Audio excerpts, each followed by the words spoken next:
कलेपुरा हुन्थे गोरखे गोरख गोरख भन्ने गोरखपुरा पनि भन्ने हामीले चाहिँ चाहिँ गोरखपुरा भन्ने चाहिँ त्यो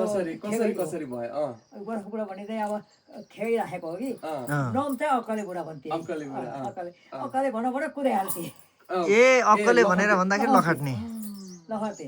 गोरखपुरा भनेपछि केही नगर्थे त्यही हामीलाई त त्यति अक्कले भन्नुको मतलब चाहिँ के रहेछ नाम त अक्कले होइन अनि जिस्काउने नाम अक्कले हो कि त्यही त होला त केटाकेटी बुढा भएको थिए हजुरको नाम चाहिँ के हो मेरो हजुर अब तपाईँलाई के भनेर चिन्थे त्यतिखेर नातिनीहरू भन्थे नै के भन्थे भन्नु होइन हजुरको नाम चाहिँ साइलाको डली डली भन्थे डली डली भन्थे ए साइला त हाम्रो जेठाबाइले बित्लाको थियो साइला काका ए साइला काकासँग ए कोला भने एकचोटि परिचय त गरेर बस्नु भनेर ट्याक्क अड्केर बसेको हामी अनि त अनि हाम्रो बुवा चाहिँ अहिले कति 92 वर्ष हुनुभयो अरे हामीसँगै हुनुहुन्छ अनि 92 वर्ष 92 आमा चाहिँ 75-76 वर्ष हुनुभयो म तपाईँलाई फोटो देखाउँछु देख्नुहुन्छ देख्नुहुन्छ त्यसो भने त हाम्रो आमालाई पनि चिन्नुहुन्छ होला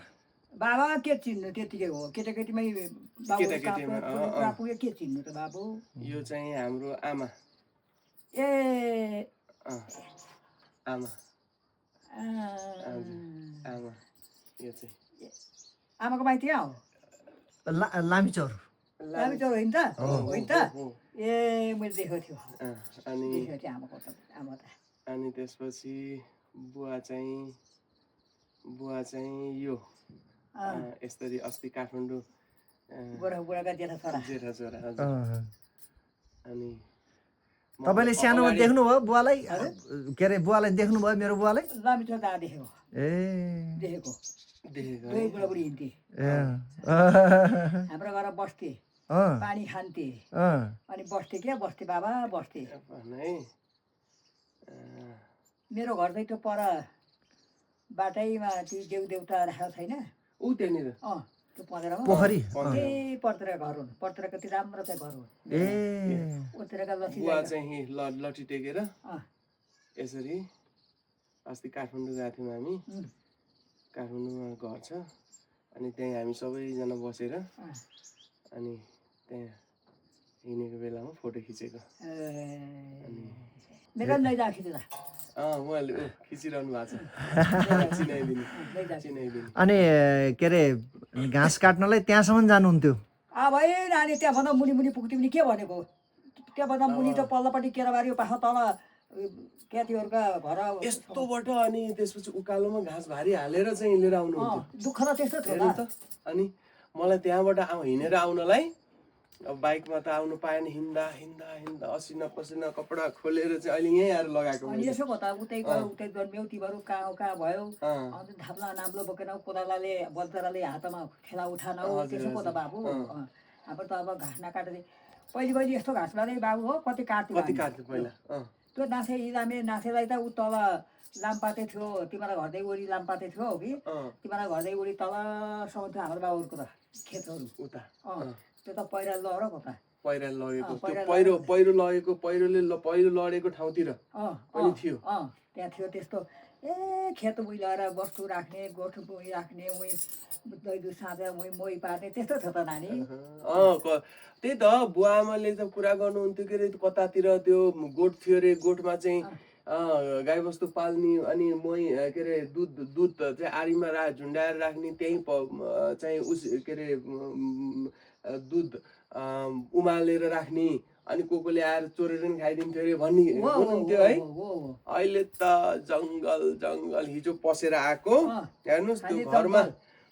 पुरो अनि त्यो बनमारा अनि एउटा अहिले पनि त्यता पुग्नुहुन्छ आमा अहिले पनि कहिले काहीँ पुग्नुहुन्छ अब त के हिन्दू बाबु त्यति हो अब त त्यो बारीको घाँस त एकजनाले भन्दै थियो त्यो घरको टुप्पाबाट त मुजुरले बच्चा काटेर उडायो भन्थ्यो हेर्नुहोस् ल हेर्नु अनि त्यस्तो कति वर्षको उमेरमा आमाको बिहे भयो मेरो त 7 वर्षमा 7 वर्षमा आमाको बिहे भयो ओहो अनि 7 वर्षदेखि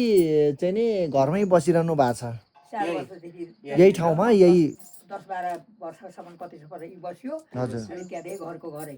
ए अनि त्यसपछि अहिले कति वर्ष हुनुभयो त आमा म 80 र 7 वर्ष कि 80 र 7 भने हाम्रो 87 बुवाको त लगभग दौतरी जस्तै हुनुभएछ होला होला वृद्ध भत्ता खानुहुन्छ खान्छ आफै कहिलेदेखि ए तपाईँ 87 वर्षमा तपाईँ अझै चाहिँ नि तपाईँको आँखा कान कति राम्रो छ सिधाको सिधा हो यो बाथरुम लागेर हिँड्दाखेरि पनि यसरी हिँड्यो हाम्रो आमा यसरी त्यस्तो भएको छ अहिले अब तपाईँ यस्तो ठाउँमा बसेर पनि यति हट्टाकट्टा नै हुनुहुन्छ मलाई यहाँ साइला भाइहरू छन् यहाँ मेरा साइला भाइ यहाँ छन् जेठा घरको कल्चर 10 लाखको हो कतिवटा छोरा हुनुभयो मेरो छैन छोराहरू छोरा छैन मेरा छोरी दुईटी छोरी कहाँ यतै नजिकै हुनुहुन्छ कि बिहे कता भएको छ दुईटी छोरी एउटा घरदेखि अलिक मुनि दिएको छ कार्किला होइन यहीँ दिएको छ 3टा छोरा एउटी छोरी छ 3टा छोरामा 2टा छोरा जागिरे छन् एउटा छोरो गाडी चलाएर हिँड्छ कान्छो चाहिँ माइला र जेठा जागिरे छन् जेठो साथी साथीलाई यही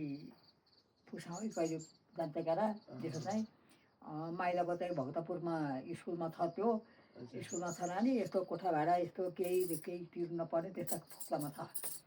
तिनीहरूका एउटी छोरी छन् जन्मिएर छन् एउटीका 1.5 वर्षै भई अब यो कातिमा 2.3 लाख दिए एउटीका यो पुसा 3.4 लाख चाहिँ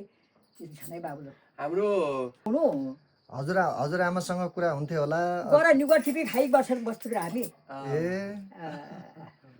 हामीले त देख्न नि पाएनौँ हजुरआमालाई कस्तो हुनुहुन्थ्यो रङ गोरी हुनुहुन्थ्यो कि राम्रै हुनुहुन्थ्यो त्यस्तो अहिले त मान्छे अब सिकुल गुन्ड भएर हिँड्दैन त्यति बेला नि दुःख परेको त होइन क्या होइन दुःख परेको होइन दुःख परेर ललपते लाएर खोले खाएर बसेको होइनन् क्या त्यतिखेर पनि हामीले थाहै भएको के नानी ती हाम्रो बाउहरूको गोठमा आइरहने अब त्यो कतैबाट गोडा पुऱ्याउँदा कतिबाट आउँथ्यो के को अनि बुवाले चाहिँ भन्नुहुन्थ्यो कहिले कहिले त खाना नपाउने अनिकाल्नै पर्यो अरे बस्दाखेरि अनि अन्न पनि राम्ररी उब्जिन्थेन अरे अनि गिठा भ्याकुर पनि खाएर बस्नु पर्यो अरे कहाँ खोज्न जाने नि गिठा भ्याकुर मधेस त्यही बाँसगारी खोलामा नि ए अहिले पो पहिला ल त ऊ यहाँ बोटीको घर थियो यहाँ बोटीको आइरहन्थे यहाँ बोटीको घर थियो यो चन्द्र बोगटीको घर यही हो यता नातिहरूले बनाएको घर क्या चन्द्र बोगटीको घर यही हो हाम्रो घरबाट ल्याएको चन्द्र बोगटी उहाँको घर पहिला चाहिँ अलि अर्कै खालको थियो अहिले चाहिँ नि राम्रो खालको भएछ मैले यहाँ 67 सालमा यहाँ आउँदाखेरि बाइक यहीँ राखेर मैले म गएको थिएँ यहाँबाट हिँडेर यहीँ मैले यो आले गाउँ यहीँ मैले बाइक राखेर गएको थिएँ यहाँ एउटा यो माथिपट्टिको बस्ती रमाइलो छ राम्रो छ अनि यहाँ एउटा बस्नको लागि एउटा सानो यो चौतारी जस्तो यो विश्राम घर जस्तो बनाइएको रहेछ हामीलाई चाहिँ जान्न मन लागेको क्या आमा अब यतातिर घुम्दै हामीले अरू केही खोज्न आएको होइन बुवाको चाहिँ कस्तो ठाउँमा हुर्किया रहेछन् बुवा हजुरबाउ चाहिँ पहाड घर भन्छन् पहाड चाहिँ कस्तो हुँदो रहेछ एकचोटि चाहिँ अनुभव गर्नु पर्यो भनेर घुम्दै अस्ति 3 दिन अगाडि आएको अनि बस्दै अस्ति चाहिँ उमा बस्यौँ त्यो के साङ्गुटार त्यहाँ पनि हाम्रो कोही आफन्त रहेछन् तेरो दिने दाजुभाइ कोही रहेछन् न्यारहरू रहेछन् त्यहाँ त पुरै त न्यारहरू नै रहेछन् नि त्यहाँ बसेर हिजो आएर पर त्यो हामी त हरायौँ भित्र चाहिँ नि गयो कता हो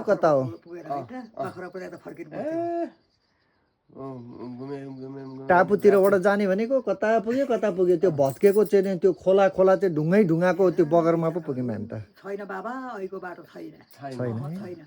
अघि त वस्तु दोहोर गर्थे मान्छे ओहोरदोहोर गर्त्रको बाटो हुन्थ्यो त